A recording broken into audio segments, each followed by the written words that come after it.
Hey everyone, ready to dive in. Today, we're tackling that monster we all deal with, the to-do list, Hmm. and that feeling of to-do list anxiety. Oh, You yeah. know that one, right? Absolutely. So you sent over some really interesting stuff about David Allen's getting things done method, and we've even got excerpts from this lively Reddit thread, which I thought was fascinating. It just shows you how many people are out there trying to, wrangle their tasks and commitments into some semblance of order. But what is it about GTD? What's got everyone so hyped? Well, I think the beauty of GTD is that it really gets at the root of the problem, which is that most of us try to use our brains as the sort of steel trap for information, expecting ourselves to remember a million different things.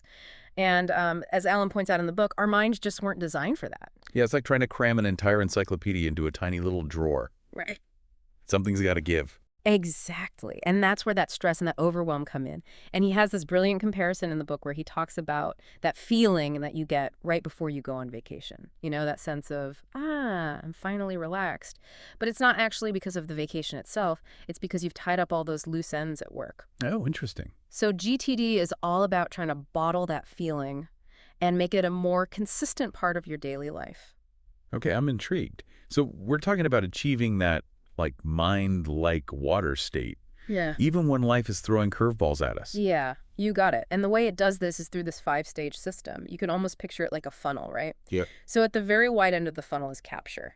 This is where every single stray thought, every commitment you've made to other people, every, I should really, like all of it Yeah. just gets collected.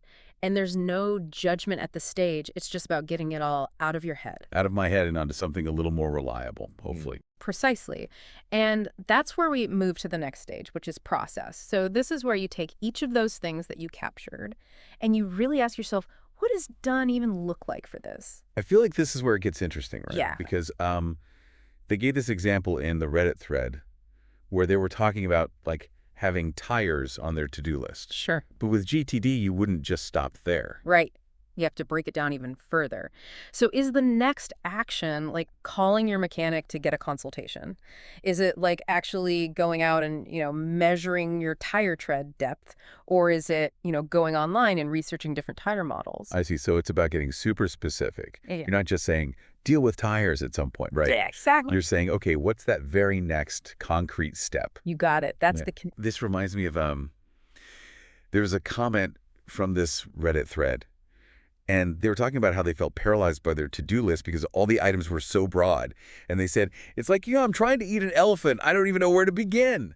But with GTD, you're kind of like cutting the elephant up into these manageable bites. Well, I love that analogy. Yeah, exactly. So I'm curious, because even with the best systems in place, life can still throw curveballs at us. Absolutely. What happens when you are hit with this, like, sudden wave of new tasks and commitments, and that process stage itself starts to feel overwhelming? That's a great question. And Alan actually acknowledges that, this whole process of bringing all your stuff to the surface, it can temporarily actually increase your anxiety because you're suddenly kind of facing all of it at once.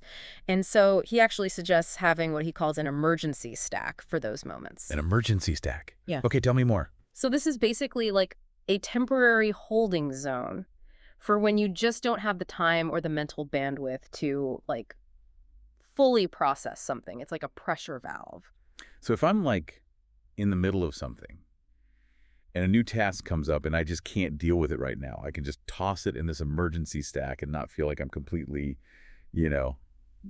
letting it slip through the cracks. Precisely. It's about acknowledging that anxiety without letting it, like, completely derail your system. I love that. Yeah, it's about giving yourself permission to not have to be perfectly, on all the time. Exactly. And this actually ties into another crucial aspect of GTD, which is this idea of renegotiating agreements. Okay, let's unpack that. What do we mean by renegotiating agreements in this context? So think about all of the commitments that we make, both to ourselves and to other people. We're constantly saying yes to projects, tasks, favors, often without really taking the time to evaluate, like, do we actually have the capacity for this? This is like that Reddit comment we were talking about earlier, where they were saying they just felt this constant obligation to say yes to things. And then, of course, they end up feeling completely overwhelmed. Exactly. And GTD encourages us to be much more mindful about these agreements that we're making. So instead of just automatically saying yes, you pause and you assess, okay, is this something that I realistically have the time and energy for? So it's about setting healthy boundaries, Yeah. both with ourselves and with the people around us. Absolutely. And recognizing that, no is a complete sentence. And sometimes it's the most productive word that you can say. I love that. This is resonating with me on a deep level Um, because it's about taking control of your time and energy instead of feeling like you're constantly at the mercy of everyone else's demands. exactly. And so once you've, processed those commitments, renegotiated where needed, then you can move on to organize. And this is where you basically find a home for everything. So are we talking like color-coded binders, label makers? Because I got to tell you, I am a sucker for a good label maker. Laughs. It doesn't have to be that elaborate. But the key here is to create a system that works for you. And Alan talks about, using lists, using calendars, Yeah. having a simple filing system for any reference materials. And I imagine this is also where like the famous 2-minute rule comes in, right? Absolutely. The 2-minute rule is a game changer. If something takes less than 2 minutes to do, you do it immediately. It really is, it's amazing how much mental clutter you can clear just by tackling those little things right away. Oh, absolutely. I mean, I know for me, it's like I'll let something sit on my to-do list for days Mm. and it just weighs on my mind. But then when I finally do it, it takes like 30 seconds. And I'm Yeah. like, why was I even stressing about that? Exactly. And so, going back to this idea of process and really defining those next actions, I think the tires example from that Reddit thread is such a good illustration of this. Oh, yeah, let's dig into that a little bit more. Okay, so picture this.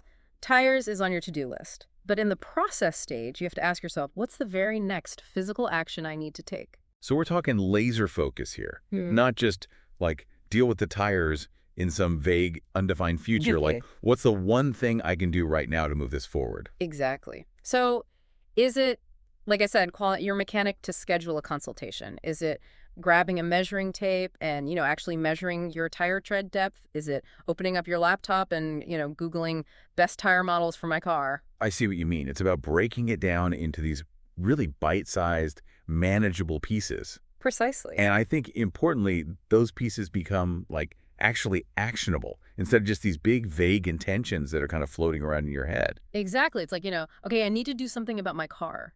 Well, what does that actually mean? Yeah, like where do you even begin? Exactly. Okay, so we've captured all these things floating around in our heads. We've processed them. We've broken them down into these next actions. What happens next? Okay, so this is where we move to organize, which is basically all about finding a home for everything. So like, are we talking physical inboxes, digital to-do lists?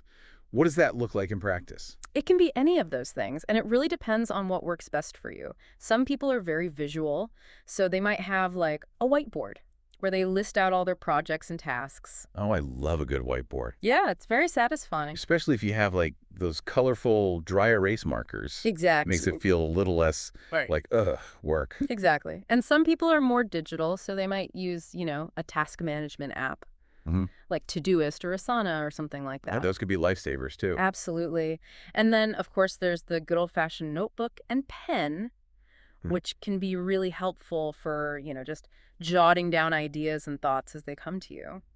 So it's really about finding a system that fits your personal style and preferences. Exactly. There's no right or wrong way to do it. The important thing is that you have a system in place Yeah. so that when you do have those, aha moments, Mhm. you have somewhere to capture them. I love that. So we've captured, we've processed, we've organized. We're well on our way to GTD mastery. We are getting there. But I'm curious, what about that do stage?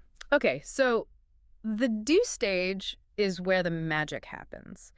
But it's important to remember that it's not just about blindly checking things off a list. It's about approaching your tasks with intention and focus. I can see how all that prep work in the earlier stages would really set you up for success in the do stage. Exactly. Because you've already clarified what needs to be done, you've broken it down into manageable steps, and you've found a system for keeping track of everything. It's like you're removing all the friction Exactly. so that when it's time to actually do the work, Yeah.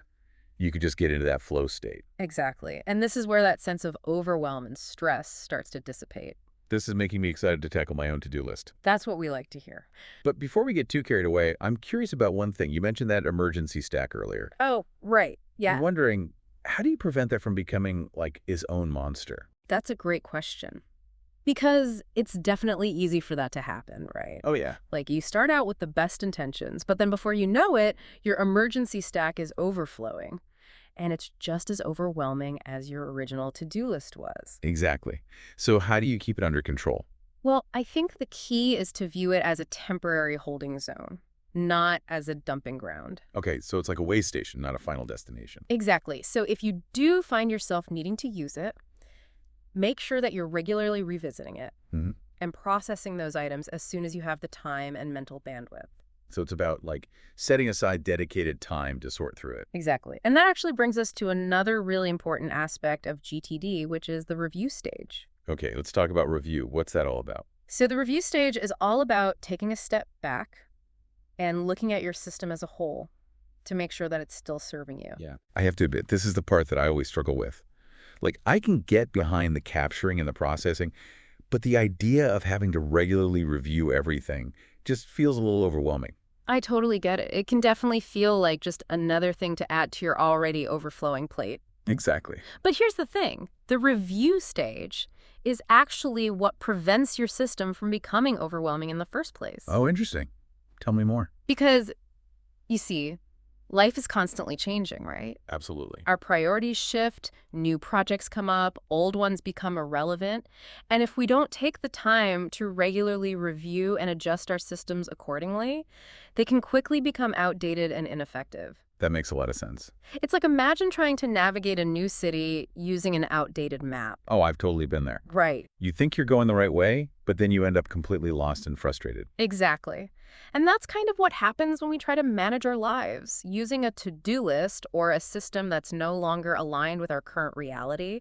So the review stage is all about making sure that our systems are still relevant. Precisely. It's about checking in with ourselves and making sure that we're still on track and that our systems are still supporting us in achieving our goals. I like that. It's about making sure that we're still the captain of our own ship. Exactly. So how often do you recommend doing a review?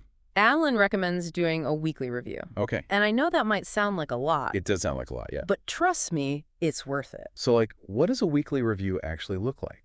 Well, it can vary depending on your individual needs and preferences. But generally, it involves things like clearing out your inboxes, both physical and digital, reviewing your calendar for the past week, and planning for the week ahead, processing any loose papers or notes, and updating your to-do lists and project plans. So it's like a chance to hit the reset button. Exactly. It's a chance to clear your mental decks Yeah. and start the week fresh. I can see how that would be really helpful, especially in today's fast-paced world. Absolutely. It's more important than ever to have systems in place that can help us stay grounded and focused Okay. amidst all the chaos. Absolutely. It really is amazing how much just having that time to step back and reassess can make a difference. So taking a deep breath Yeah. before you dive back into the craziness. Yeah, exactly. Okay, so we've captured, we've processed, we've organized, we've reviewed. Are we missing anything? Well, there's one more stage, which is probably the most important one of all, and that's do. Okay, let's talk about do. So this is where the rubber meets the road, right? Right. This is where you actually start taking action on all those things that you've been so carefully capturing, processing, organizing, and reviewing. And I imagine that by this point, that do stage feels a lot less daunting Oh, absolutely. than it would have if you had just tried to tackle everything from that initial, overwhelming brain dump. Exactly. Because That's you've so- already done so much of the mental heavy lifting. Right. You know what needs to be done. You've broken it down into those manageable steps. You have a system for keeping track of it all. So it's like when you actually sit down to do the work, Yeah, you can just like get into that flow state exactly. without all that mental clutter and resistance. Precisely. This has been so eye-opening. I feel like we've really gone beyond just like scratching the surface of GTD. We've really unpacked the core principles Yeah, absolutely. and how they all work together to create this like holistic system for managing your life. I think that's what's so brilliant about GTD, is that it's not just about, checking things off a list. It's really about creating a way of life. A way of being almost. Exactly. That allows you to be more present, more focused, and ultimately more fulfilled I love that. in all areas of your life. This has been fantastic. For someone listening who's maybe feeling a little overwhelmed by all of this, what would be like one small step they could take today to start incorporating some of these principles into their own lives? I would say start with the capture stage. Just take a few minutes to just do a brain dump of everything that's on your mind. Whether it's work-related, personal, big, small, doesn't matter.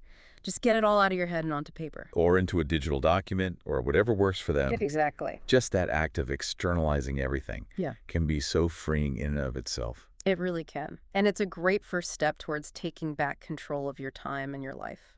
I love that. On that note, this has been an amazing deep dive. I feel calmer already. Me too. For everyone listening, thank you so much for joining us on this journey. And remember, you've got this. The power to transform your to-do list from a source of stress into a roadmap for action is in your hands. Until next time.